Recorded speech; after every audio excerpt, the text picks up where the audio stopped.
চট্টগ্রাম বন্দরের new mooring container টার্মিনালের ২ নম্বর জেটিতে ভিড়েছে পাকিস্তান থেকে আসা জাহাজ এমভি ইওয়ান জিয়ান ফাঝং।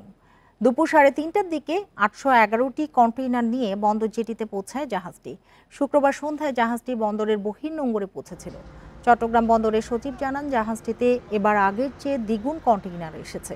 এতে ব্যবসায়ীদের সাশ্রয়ী হয়েছে। এবার জাহাজটিতে ৮৬ ভাগ পণ্য পাকিস্তান এবং ১৪ ভাগ আরব আমিরাত থেকে এসেছে। পাকিস্তানের করাচি থেকে ৬৯৮টি ও সংযুক্ত আরব আমিরাত থেকে ১১৩টি কন্টেইনার নিয়ে এসেছে। শিপিং এজেন্টের ঘোষণা অনুযায়ী সবচেয়ে বেশি এসেছে পরিশোধিত চিনি।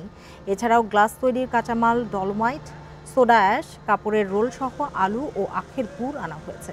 এরই মধ্যে জাহাজ থেকে কন্টেইনার নামানো শুরু হয়েছে।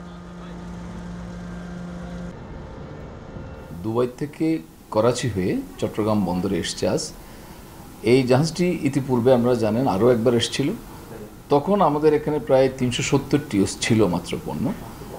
এইবার সেটা অনেক বেড়েছে। এবার প্রায় ৮২৫ টিউস নিয়ে এই জাহাজটা আসছে।